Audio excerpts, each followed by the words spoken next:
Pada kali ini kita akan membahas tentang virus dan peranannya. Tujuan pembelajarannya yaitu peserta didik dapat memahami virus dan strukturnya. Kemudian peserta didik dapat menjelaskan bentuk-bentuk virus. Kemudian peserta didik dapat menjelaskan proses virus bereproduksi. Kemudian peserta didik dapat memahami peran virus dalam kehidupan sehari-hari, baik itu yang menguntungkan maupun yang merugikan. Dan yang terakhir adalah bagaimana melakukan pencegahan ataupun pengobatan terhadap virus tertentu. Yang pertama yang kita bahas adalah tentang virus. Virus adalah mikroorganisme patogen yang dapat bereplikasi atau memperbanyak diri di dalam sel makhluk hidup karena mereka tidak memiliki perlengkapan seluler untuk bereproduksi sendiri. Jadi, virus membutuhkan sel inang untuk melakukan proses replikasi ataupun bereproduksi. Nah, adapun yang dapat kita pahami yaitu virus itu juga dapat disebut dengan virion. Selain itu memiliki ukuran 20 nanometer sampai dengan 400 nanometer. Karena ukurannya yang sangat kecil, maka virus hanya dapat dilihat menggunakan mikroskop elektron. Virus sendiri terdiri dari asam nukleat yang dibungkus oleh protein pelindung yang disebut dengan kapsid. Nah, dalam virus itu sendiri dibagi menjadi dua, yaitu virus DNA dan virus RNA.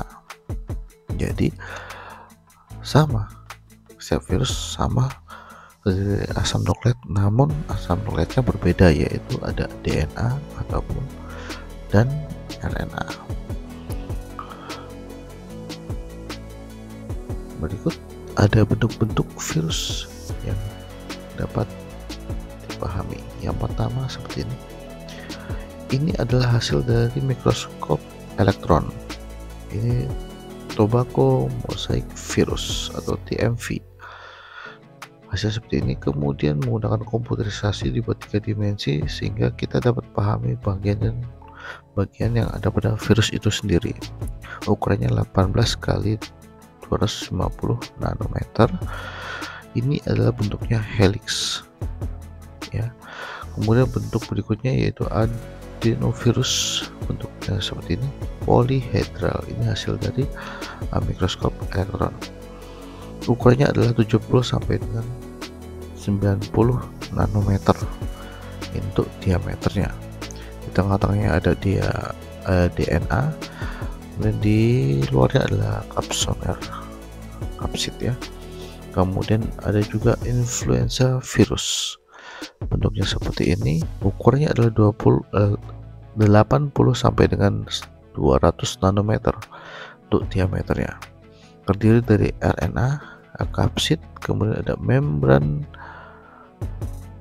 ya. Ini adalah bentuknya amplop atau spherical. Kemudian ada bentuk selanjutnya yaitu kompleks. Ada kepalanya dan ada bagian ekor. Ini untuk bakteriofag T4, kepala yang isinya DNA, kemudian ini ada batang ekor, kemudian ini ada serabut ekor, dan kita akan bahas bagian-bagiannya yaitu berikut. Yang pertama adalah bagian kapsid nih, yang mengelilingi ini kapsid. Kapsid adalah lapisan yang berupa rangkaian kapsomer pada tubuh virus yang berfungsi untuk melindungi DNA ataupun RNA. Nah, fungsi kapsid ini sama dengan tulang manusia ya, untuk melindungi hal vital ya. Dan fungsi kapsid ini pada utamanya membentuk tubuhnya seperti apa, kemudian pelindung bagi virus dari kondisi lingkungan luar. Itu tadi kapsid ya.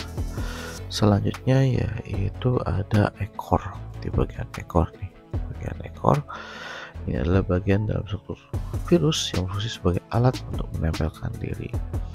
Jadi ini bagian ini untuk menempelkan diri, bagian ekor ini. Nah, tempelan dasar ini untuk nempel. Kemudian ada asam nukleat, DNA atau RNA. Ini adalah digunakan untuk memperbanyak diri pada virus, ya, untuk memperbanyak diri virus setelah dia masuk ke dalam sel inang. Ada dua jenis tadi ya, DNA deoksiribonukleat asid ya, dan RNA atau ribonukleat asid. Ini adalah bagian dari DNA atau RNA yang disebut dengan asam nukleat. Selanjutnya adalah serabut ekor. Serabut ekor digunakan untuk penerima rangsangan atau reseptor. Jadi luar dia akan menerima rangsangan. Kemudian ada selubung ekor. Ini selubung ekor fungsinya untuk menghancurkan lapisan kulit bakteri atau sel inang untuk menusukkan DNA atau RNA atau asam nukleat ke dalam sel inang itu. Nah, ini bisa ditelaah, silahkan ditelaah. Biasanya ada dua virus, bakteriofag dan virus corona. Apakah kesamaannya antara keduanya, kemudian berapakah ukuran antara bakteriofag dan virus corona. Kemudian ini ada pemahaman bahwa sebuah sel minimal tersusun atas membran sel sitoplasma, asam nukleat, dan ribosom. Berdasarkan telaah struktur yang dilakukan, apakah virus merupakan sebuah sel, apakah virus adalah makhluk hidup? Silahkan dijawab berdasarkan hasil telaah masing-masing. Oke, kita akan selanjutnya ke pembahasan replikasi virus. Replikasi virus adalah proses memperbanyak diri yang dilakukan oleh virus. Di sini ada dua jenis ya, ada replikasi dengan siklus litik dan replikasi dengan siklus lisogenik. Kita bahas siklus litik dulu. Nah, siklus litik ini yaitu replikasi virus yang disertai dengan matinya sel inang setelah terbentuknya anakan virus baru, dan siklus litik ini terjadi apabila sel inang dalam keadaan lemah dibandingkan dengan daya infeksi virus. Tahap-tahapnya ada adsorpsi, kemudian jadi penetrasi yang menyuntikkan tadi DNA tadi, kemudian terjadi sintesis ya, kemudian terjadi pematangan ya, perakitan komponennya, kemudian baru terjadi lisis, yaitu pecahnya sel inang ya, dan virus keluar dari sel inang. Nih, bisa kita lihat animasinya seperti ini. Ini ada virus, prosesnya absorpsi, penempelan virus, kemudian menempel pada ini sel inang ya, kemudian ini jadi penempelan seperti ini. Kemudian proses penetrasi ya, setelah penetrasi keluar muncullah proses sintesis. Setelah sintesis kemudian ada lagi perakitan, yaitu dari semua ini dia akan dirakit membentuk virus-virus baru ya. Setelah virus baru ini matang, siap untuk keluar dari sel inang, dia akan terjadi lisis atau virus keluar dari sel inang dengan memecahkan sel itu. Jadi kurungannya dipecahkan oleh virus itu sendiri, seperti ini dipecahkan, kemudian virus akan keluar ke dalam keluar dari sel inangnya. Ini adalah merupakan proses litik ya, proses replikasi dengan siklus litik ya. Kemudian kita akan bahas dengan proses replikasi dengan siklus lisogenik. Diffuse lysogenik terjadi apabila sel inang memiliki pertahanan lebih baik dibandingkan dengan daya infeksi virus, sehingga sel inang masih bisa berproduksi secara normal. Parasitosis lysogenik ini terjadi replikasi virus tetapi tidak menghancurkan sel inang. Di sini nempel ya, kemudian masuk ya, menyisipkan DNA ke dalam bakteriofag, ke dalam bakteri ini dari virus bakteriofag, kemudian kromosom bakteri, kemudian bakteri tersebut mengalami pembelahan dan DNA dari virus tadi akan mengikuti pembelahan, jadi makin banyak. Kemudian setelah itu bakteri mengandung DNA virus setiap satunya ini, kemudian dia akan jadi proses tahap lisis lagi, begitu selanjutnya. Dan animasinya bisa dilihat seperti ini, virus akan nempel ke dalam sel inang, kemudian terjadi ya tadi proses penetrasinya, kemudian dia masuk, kemudian virus memiliki sel tadi memiliki DNA virus ya, sel inang yang memiliki DNA virus, kemudian sel inang tersebut mengalami proses membelah diri sehingga DNA virus pun ikut dalam proses pembelahan diri itu sendiri. Nah, dari satu jadi dua. Setelah ini jadi ya proses sintesis, jadi dia akan berpisah dengan DNA dari sel inangnya. Nah, ini adalah proses lysogenik. Nah, peran virus dalam kehidupan sehari-hari. Peran yang menguntungkan yaitu virus dapat digunakan untuk penelitian biologi medis, jadi untuk ilmu pengobatan ya. Kemudian virus juga dapat digunakan dalam pembuatan vaksin protein. Selain itu digunakan dalam teknik rekayasa genetika untuk membuat interferon atau suatu protein untuk menghambat replikasi virus. Dan yang merugikan adalah ya ini gunung pembengkakan dan mengejar parotis akibat virus ya.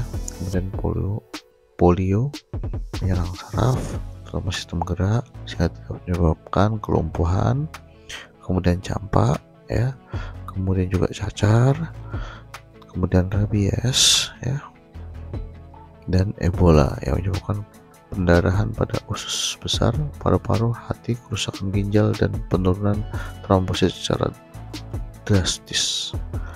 Dan yang terakhir adalah SARS, menyebabkan gangguan akut pada saluran pernapasan dan dapat menyebabkan kematian. Penyakit SARS disebabkan oleh coronavirus. Nah, ini yang sering yang kemarin kita hadapi ya, bahwa COVID-19 itu menyebabkan SARS atau Self Acute Respiratory Syndrome ya, gangguan akut pada saluran pernapasan. Itu tadi adalah peran virus dalam kehidupan sehari-hari, dan ini adalah pencegahan serta pengobatan terhadap infeksi virus. Nah, pada dasarnya kita dapat memiliki sistem imun, tetapi sistem imun itu kadang-kadang tidak mampu untuk melawan infeksi suatu jenis virus. Usaha pencegahan virus dapat dilakukan dengan cara yang pertama yaitu pemberian vaksin merupakan formula yang betul di bagian tubuh virus mati atau virus hidup yang diinjeksikan pada tubuh manusia guna memperoleh suatu sistem imun secara alamiah. Kemudian ada juga interferon ya, protein yang dihasilkan oleh hewan atau sel biarkan sebagai respon terhadap infeksi ataupun penginduksi lain dan berfungsi menghambat replikasi virus dalam suatu sel. Kemudian pengobatannya adalah kemoterapi antivirus, merupakan beberapa senyawa antivirus yang dapat digunakan untuk pengobatan penyakit yang disebabkan oleh ini adalah proses pengobatannya, kok pencegahannya ya bisa pakai masker jika itu dari udara, kemudian jaga jarak ya, jika itu penularannya melalui udara. Oke, baik, itu saja pembahasan kita tentang virus dan perannya. Semoga bermanfaat. Maju selalu para pembelajar Indonesia. Dukung selalu channel kami dengan klik like, subscribe, komen, dan share agar channel kami terus berkembang. Maju selalu para pembelajar Indonesia.